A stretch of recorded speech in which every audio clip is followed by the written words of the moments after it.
Democrats' response. Here is Senate Minority Leader Schumer and Speaker Pelosi. I appreciate the opportunity to speak directly to the American people tonight about how we can end this shutdown and meet the needs of the American people.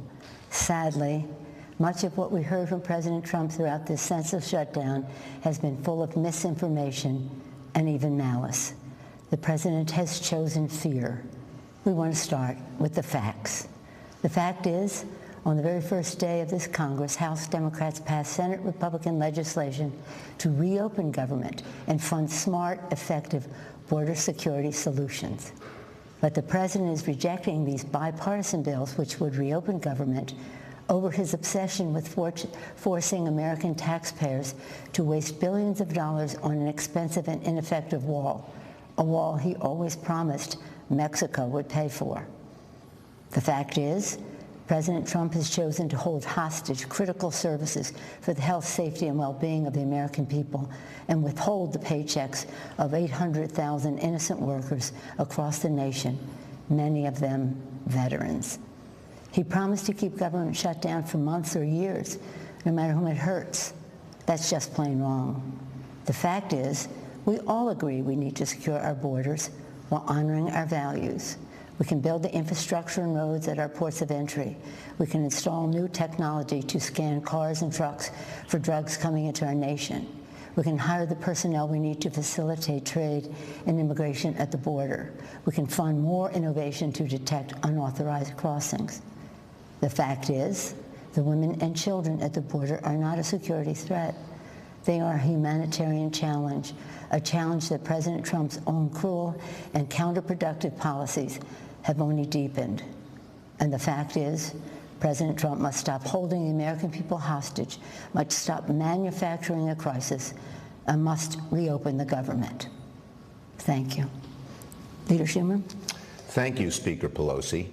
My fellow Americans, we address you tonight for one reason only. The President of the United States, having failed to get Mexico to pay for his ineffective, unnecessary border wall, and unable to convince the Congress or the American people to foot the bill, has shut down the government. American democracy doesn't work that way. We don't govern by temper tantrum.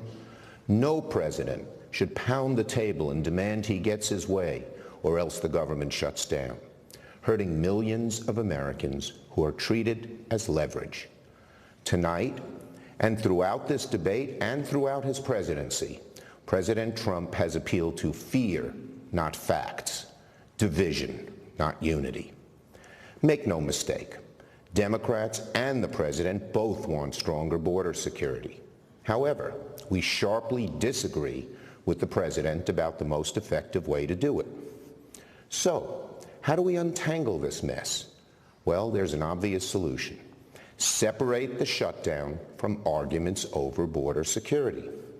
There is bipartisan legislation supported by Democrats and Republicans to reopen government while allowing debate over border security to continue. There is no excuse for hurting millions of Americans over a policy difference. Federal workers are about to miss a paycheck. Some families can't get a mortgage to buy a new home. Farmers and small businesses won't get loans they desperately need. Most presidents have used Oval Office addresses for noble purposes. This president just used the backdrop of the Oval Office to manufacture a crisis, stoke fear, and divert attention from the turmoil in his administration. My fellow Americans, there is no challenge so great that our nation cannot rise to meet it. We can reopen the government and continue to work through disagreements over policy. We can secure our border without an ineffective, expensive wall. And we can welcome legal immigrants and refugees without compromising safety and security. The symbol of America should be the Statue of Liberty, not a 30-foot wall. So our suggestion is a simple one. Mr. President, reopen the government and we can work to resolve our differences over border security, but end this shutdown now. Thank you.